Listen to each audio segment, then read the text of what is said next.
Boudreaux's preacher was well known for his excruciatingly long sermons. One Sunday, about halfway through his sermon, the preacher noticed Boudreaux stand up and walk out of the church.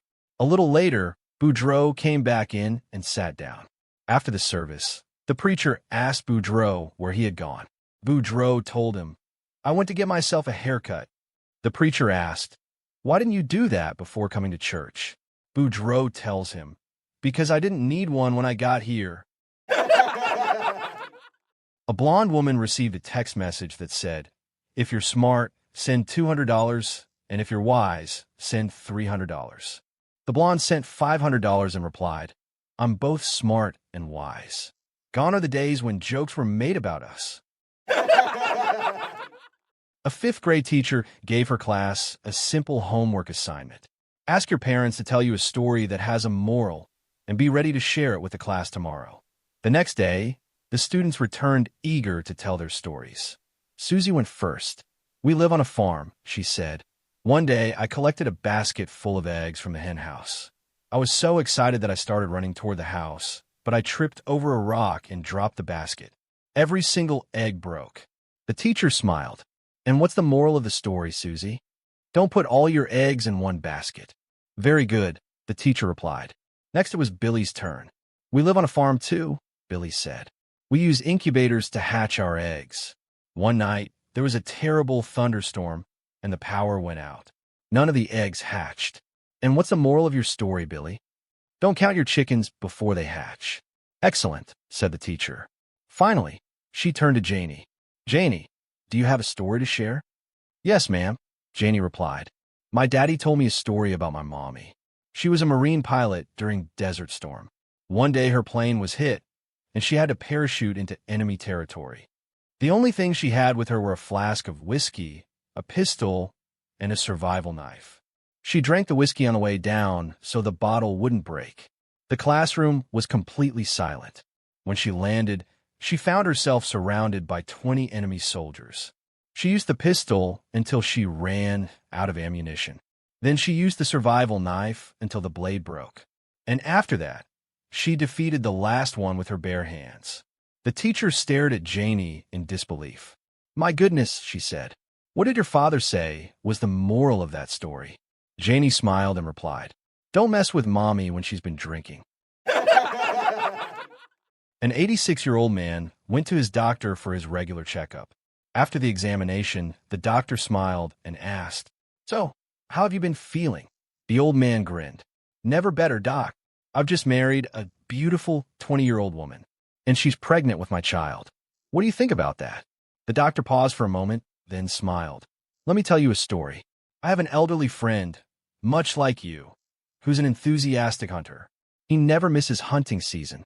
One morning, he was in such a hurry to leave that he accidentally grabbed his walking cane instead of his hunting rifle. As he reached the edge of a lake, he spotted a huge beaver sitting on the bank. He realized he'd forgotten his rifle. So out of habit, he raised his walking cane, aimed it at the beaver, and shouted, 'Bang! Bang!' The doctor paused. To everyone's amazement, the beaver immediately fell over dead. He looked at the old man and asked, 'So, what do you think happened?' The old man chuckled. 'Well, the only logical explanation is that someone else fired the shots.' The doctor smiled. 'My point exactly.'" Sam and his wife Rachel were playing golf at the club when she drove a 300-yard tee shot straight down the fairway. Sam said, "Wow, I have never seen you play this well before. I took lessons," says Rachel. A couple of days later, on the tennis court in mixed doubles, she smashes her serves and never misses a point. Sam said to her, "Whoa, I have never seen you hit so well before." "I took lessons," says Rachel. On the weekend, they settled into a nice dinner at home. Rachel brings out the perfect plates of beef Wellington, and Sam says, "Delicious. I have never seen you cook like this before." "I took lessons," says Rachel. After dinner, she gives him that look, and they go upstairs. About 30 minutes later, Sam rolls over and says, "Wow, that was incredible, amazing, so hot.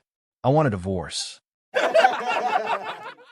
A man is getting into the shower just as his wife is finishing up her shower when the doorbell rings. The wife quickly wraps herself in a towel and runs downstairs. When she opens the door, there stands Bob, the next-door neighbor. Before she says a word, Bob says, "I'll give you $800 to drop that towel." After thinking for a moment, the woman drops her towel in front of Bob. After a few seconds, Bob hands her $800 and leaves. The woman wraps back up in the towel and goes back upstairs. When she gets to the bathroom, her husband asks, "Who was that?" "It was Bob, the next-door neighbor," she replies. "Great." The husband says, "Did he say anything about the $800 he owes me?" An elderly husband and wife had become so forgetful that they finally decided to see a doctor. After examining them, the doctor smiled and said, "From now on, whenever you think of something you need to do, write it down. It'll save you a lot of trouble." That evening, the couple were relaxing on the couch watching TV. After a while, the wife said, "Honey, would you give me a bowl of ice cream?" "Sure," he replied, standing up. "And could you put some chocolate syrup on it?" "No problem. And maybe a few chopped nuts too."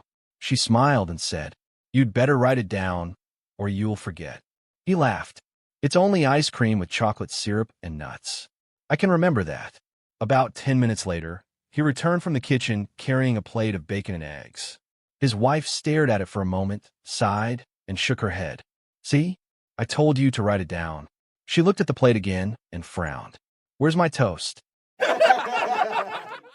A guy was in New York on a business trip and decided to head to a local bar for a drink. Standing outside the bar was a nun holding a tin cup. As the man threw a few bucks in her cup, the nun launched into a long tirade about the evils of alcohol. She went on and on about how alcohol was tearing apart the fabric of society and how it was the root of all the city's problems. Slightly pissed off at having to listen to this, the guy said, "Listen, sister, I work hard for my money, and sometimes at the end of a long day, I like a drink or two. That doesn't make me a bad person. I have a wife I idolize and 2 wonderful kids at home. I provide for my family. I volunteer my time to several local service clubs, and I contribute regularly to various charities. Yet you stand here and condemn me just because I drink the occasional glass of scotch." The nun was slightly taken aback and replied, "I see your point, my son, and I apologize if I offended you. But the alcohol is such a powerful demon that all who consume it are doomed." "Look, there you go again," said the man. "How can you make such a sweeping statement? Have you ever even tried alcohol?" "Of course not," gasped the nun. "The evil alcohol has never touched my lips. Do you really think that one glass of booze can change you from a devout nun to some kind of evil degenerate?" "Well, I really don't know. I'll tell you what, come into the bar with me, and I'll buy you a drink. One drink. I'll prove to you that evil is not inside the glass. It's inside the person." "Oh, I could never be seen going into such a den of iniquity. It's out of the question. However, your comment about evil residing in the person rather than the glass is quite intriguing. I must admit you've aroused a curiosity in me. Well, let's go inside and settle this." "No, my son, I could never enter such a place, but how about this? Take my tin cup with you and fill it with this scotch you mentioned. Bring it out to me, and I'll try it." "You're on," said the guy. The nun removed all the change and handed him the tin cup. He went into the bar and said to the bartender, "2 scotches on the rocks. And could you put one of them in this tin cup, please?" The bartender sighed and said, "Is that fricking nun out there again?"